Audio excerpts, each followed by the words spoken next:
These 7 restaurant chains are gradually losing the trust of those who once loved them the most. Not anonymous eateries, but names that used to be companions on every American road. If you ever walked into McDonald's with just a few spare dollars, if you once saw Hooters as a weekend hangout, if a donut from Dunkin' once saved you on those late mornings, then condolences, you might also be a victim. Because now prices are sky-high, portions are smaller, service feels cold, while the old values have been replaced by flashy things that belong to no one. Some have even been accused of exploiting customer trust, quietly adding charges or selling unsafe food. Worse, you were never warned. And today, we will expose 7 names that middle-aged Americans themselves are turning their backs on, so you won't fall into the familiar trap of paying money just to buy disappointment. Number 1, Cracker Barrel. Cracker Barrel is not the name you would expect to appear on this list. For decades, it used to be the most beloved brand among millions of middle-aged Americans. But in August 2025, it became the most hated name in the United States. No one could have foreseen that. For many long-haul drivers and middle-aged families traveling across states, Cracker Barrel was once the familiar stop on interstate roads. No one went there looking for something new. They went because everything was already familiar. A Southern-style breakfast with grits and spicy sausage, country music humming softly from a wall-mounted radio, and an old painting of America's past hanging on brown wooden walls. That space was not just for eating, but for remembering. For knowing that amid a rapidly changing world, there was still a place that didn't change. But in August 2025, everything changed. Cracker Barrel announced the All the More campaign. They removed the old logo with the image of the old man beside the barrel, replacing it with a modern flat symbol said to be optimized for digital platforms. Inside, antique items were stripped away. The decor changed to bright and minimal. CEO Julie Masino called it a necessary step forward. But middle-aged customers did not see progress. They saw the erasure of a part of the identity they once loved. The backlash was fierce. On Reddit, Facebook, X, users kept sharing images of the new Cracker Barrel with comments full of regret. It's not Cracker Barrel anymore. Keywords like soulless brand suicide and woke trap trended. Company stock plunged more than 12%, equal to nearly 100 million USD in market value, according to CBS News and MarketWatch. And then amid the crisis, a rival appeared, Steak and Shake. They openly mocked Cracker Barrel for turning their back on tradition while launching a retro campaign restoring old menus and emphasizing local and nostalgic values. Do they truly cherish heritage, or are they just exploiting the moment? No one knows for sure. But one thing is clear, they tapped into the emotions of customers Cracker Barrel had just lost. The issue is this shock didn't come out of nowhere. Complaints about Cracker Barrel had been growing for a long time. Blander food, smaller portions, higher prices with lower quality. Staff were no longer as friendly as before. Many felt disappointed but still returned because of familiarity. Now that familiarity is gone, and the only reason left is to leave. Of course, there are still supporters. CEO Masino said most feedback was positive, with many younger people liking the new logo, saying it felt modern and worked better on the app. But the question remains, are those people really coming back every week, or are they just dropping a few words of support before disappearing? No one says Cracker Barrel rejected middle-aged customers, but the change itself speaks volumes. Loyal customers were not angry. They simply left quietly because they no longer felt welcome. And that's not just the loss of customers, but the loss of what was once the heart of the brand. A brand can change its logo, change its food, change its decor. But if you also change the very reason people loved you in the first place, will they even recognize you anymore? And after Cracker Barrel, which name will be next? Number 2, McDonald's. McDonald's is the name you probably expected to be on this list. And that is the saddest part. Because when something so familiar becomes suspicious, you no longer feel disappointment, you feel let down. When you walk into the store, order a Big Mac combo, and see the receipt go over $11, the question is no longer what can I grab quickly, but am I overspending on a meal that used to be so cheap you didn't even think twice? For a long time, McDonald's was a place anyone could walk into, regardless of age, income, or what kind of car you drove. It was the rare common ground between long-haul truckers and office workers. A hot Big Mac crispy fries, and a meal that felt satisfying at a reasonable price. But now things are tilting. A Big Mac combo in California can hit $11.59 according to Food and Wine and CashNet USA, while the same meal in Texas might be just $8. And it's not just the price. You notice smaller portions, thinner burgers, drinks full of ice. That feeling of being treated fairly that McDonald's once represented now doesn't feel so even anymore. Not to mention, middle-aged consumers no longer eat only for fast, cheap, convenient. They think more about health-checking sodium levels, paying attention to cholesterol, wanting to know whether what they're eating is worth it in an increasingly expensive life. McDonald's tried to respond, launching plant-based menus, adding salads, but the shadow of oily, greasy burgers has not faded from American memory. Some people say I don't hate McDonald's, but I think maybe it's not the brand for me anymore. That feeling spread, and then in August 2025, everything exploded. The #economic blackout campaign launched by People's Union USA officially called for a nationwide boycott of McDonald's.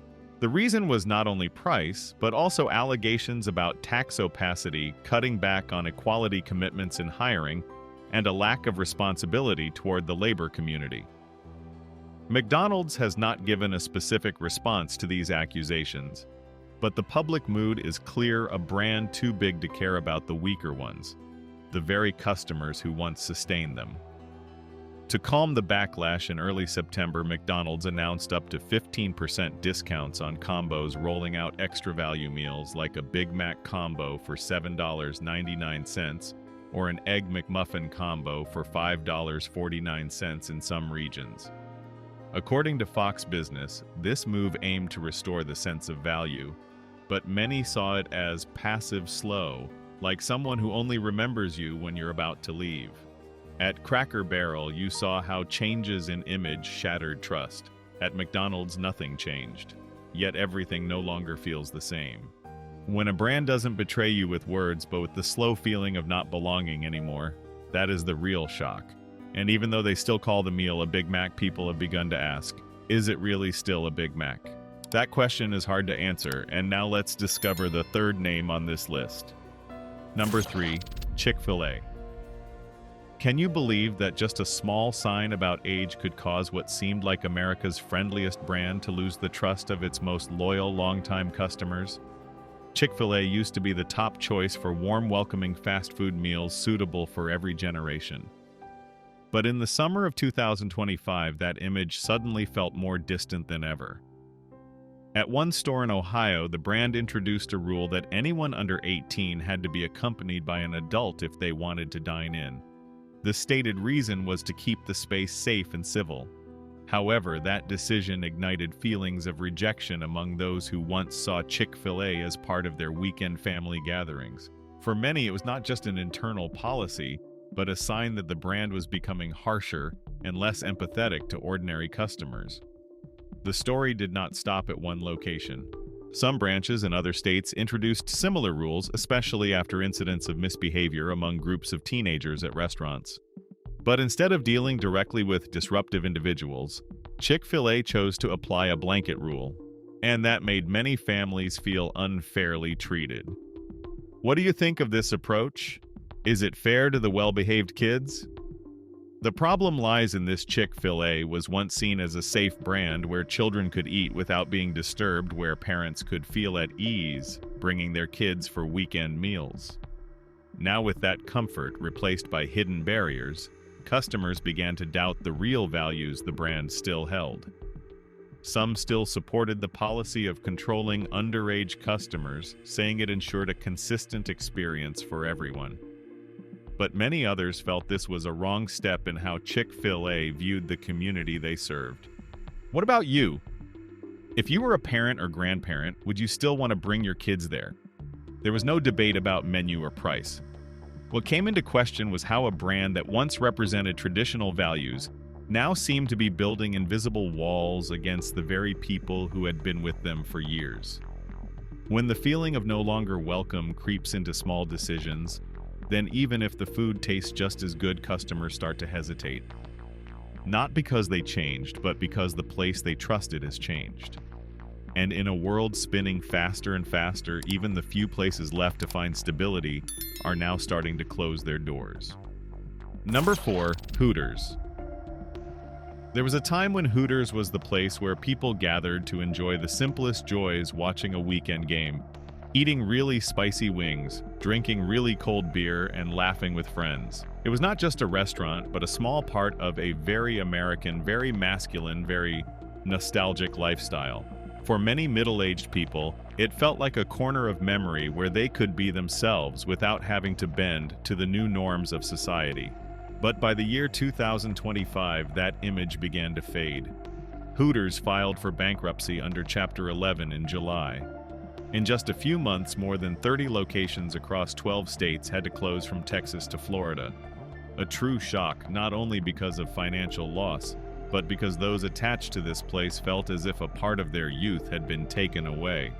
To survive, Hooters began to change. CEO Neil Kiefer launched the Re-Hooterization campaign, bringing the brand back to the delightfully tacky style that once made its name orange shorts. Instead of bikinis, no more bikini nights, investing hundreds of thousands of dollars to refresh each location, upgrade sauces, and improve the menu. It sounds positive, but the feeling left behind is uncertain. They changed, not because customers demanded it, but because they were pressured by the times. This shift put Hooters in a difficult position. In an era where women's rights and gender sensitivity are increasingly emphasized, Hooters is seen as outdated, a symbol of seduction no longer appropriate. But when they adjusted their image to be more civilized, the very male audience who had once been loyal felt disappointed. Quite a few admitted they didn't go to Hooters to find propriety, but to relax, to be themselves. Now it feels like an old friend who suddenly becomes distant. Some argue change is inevitable to adapt. And indeed, there are older communities, young families, who may find the new version of Hooters safer and more approachable. But if the trade-off is losing the customer base that has been there for decades, is it really worth it? Number 5, Dunkin'. There are rush mornings when everything seems chaotic, but just one hot coffee from Dunkin' is enough to feel the day start on the right track. For many middle-aged Americans, Dunkin' is not just where they buy coffee, but a part of their routine, a small anchor in the daily hustle. Until you notice something surprising on the receipt. A customer in New Jersey recently discovered something odd. His receipt had an extra line, 3% employee benefits and retention charge. No notice, no prior explanation. And more importantly, this surcharge only applied if you paid by card. Meaning if you wanted convenience, you had to pay extra to help Dunkin' keep employees. It sounds noble, but the way it was done made many feel deceived. Why should I pay for that without being informed? The point is, Dunkin' is not incapable of listening. Just a few months earlier, at the start of 2025, they pleased the community by removing the surcharge for non-dairy milk. No more extra charges when you chose almond milk, oat milk, soy milk. This was particularly important for those who are lactose intolerant or follow healthy diets. It was a welcomed move, showing Dunkin' was updating and becoming more inclusive toward customer choices. But then just months later came a light backstab like this 3% fee. The reason sounded humane, retaining employees, supporting benefits, but the execution lacked transparency. If the company truly wanted the community to walk alongside them, why not be open, even ask for input? Or at least print it clearly on the menu, rather than sneaking it in, only when customers swipe their cards. On a broader level, this small matter hit a bigger nerve. The feeling that everything is quietly getting more expensive. Everywhere is adding fees, and consumers are becoming the ones carrying the burden. Middle-aged Americans, already tightening their spending, now feel they are forced to shoulder an entire system they did not choose. When you don't have the right to choose, it's no longer sharing. It's a burden. In truth, customers don't oppose employees being treated better. But the way Dunkin' implemented it made them feel like unwilling sponsors. And the feeling of being forced into kindness hurts more than the price itself. You may wonder, is this enough reason to abandon Dunkin'? For some, maybe not. But for many others, what makes them turn away isn't a coffee that costs a few cents more, but the loss of familiarity. And when morning trust is disrupted, people begin to look for alternatives. Number 6. The Cheesecake Factory. If you ever ordered a slice of cheesecake at the Cheesecake Factory in the 2010s, you surely remember the feeling, wow, even splitting it in two is too much. Those thick, rich slices became almost indispensable for dates, small parties, or simply indulging yourself after a long work week. It was not just dessert, but a statement, I deserve something special. Yet by 2025, that feeling is gone. Not because of exaggerated memory, but reality. In recent months, many diners have posted pictures of the new cheesecake slices online. Some compared them with photos from years ago, and the difference is too clear: smaller, thinner, and light, both in appearance and in feeling. One customer joked, I don't know if I should eat it or look for the missing half. What's worse, the calorie count remained the same, leading to doubts and disappointment. It didn't stop at desserts. The Cheesecake Factory recently removed 13 dishes from the menu and added trendy mocktails. According to company representatives, the goal is refreshing the experience and catering to younger tastes. They even plan to open 85 new locations in 2025, despite many other chains closing. This bold expansion has made investors optimistic, with company stock rising more than 30% in the past 12 months. But while the numbers look positive, something has changed for longtime customers. Those who once loved the feeling of generosity without reason now feel let down. Some call it a blow to memory, when what was once abundant and rich now feels calculated to the millimeter. They don't oppose innovation, but they miss the abundance that was the soul of the brand. This raises a tough question. Can a brand like the Cheesecake Factory keep up with trends, optimize costs, and still keep the hearts of customers who grew up with them? Or in the end, in trying to modernize and expand, will they become a cleaner, more modern version, but anonymous in the hearts of the old? Number 7. Legal Seafoods. The final name was once the go-to choice for celebratory meals, a high-end seafood restaurant tied to images of elegance, refinement, and absolute safety. A dinner with a large, glistening shrimp platter, rich sauce, candlelight, and soft jazz created an experience many were willing to spend tens to even hundreds of dollars just for peace of mind. Because there you didn't just eat well, you felt truly cared for. That's why when news broke that the restaurant used shrimp contaminated with radiation, many customers' first feeling was not anger, but disappointment. As if you walked into a longtime friend's home, only to find the foundation cracked. In August 2025, the U.S. Food and Drug Administration (FDA) issued a warning about multiple batches of frozen shrimp suspected of contamination with cesium-137, a radioactive substance believed to originate from Southeast Asia. The names mentioned were not unfamiliar: Great American Arctic Shores Sandbar, brands supplying legal seafoods. Some were imported by BMS Foods from Indonesia, reportedly affected by low-level radioactive contamination in fishing waters. Though not exceeding immediate harm thresholds, the FDA's message was clear: with large or frequent consumption, risks are real. Suddenly, those shrimp platters, once symbols of trust and class, became sources of anxiety. Part of why the shock hit so hard is that customer trust lay not in taste, but in peace of mind.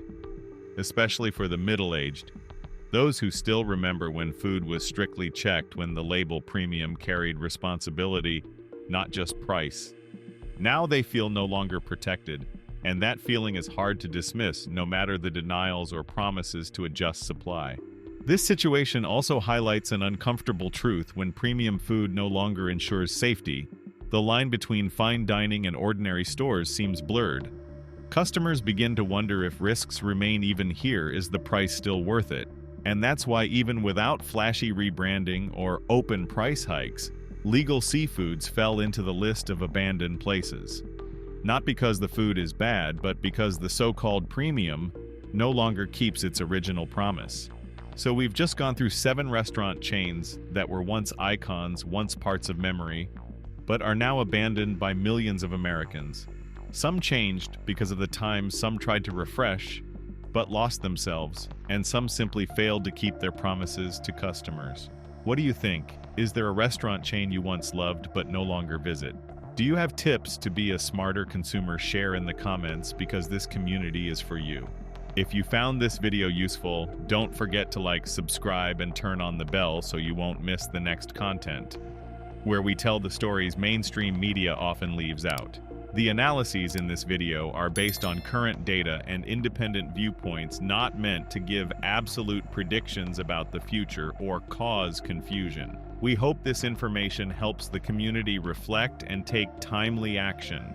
This video does not promote division within the United States or encourage segregation. All content is presented for the purpose of exploration, analysis, and fostering discussion based on current events, public sentiment, and social trends. We fully respect the United States Constitution and all federal regulations. If today's analysis made you think, drop a comment so we can keep the conversations going. And don't forget to like, subscribe, and hit the bell so you will never miss our next independent deep dive.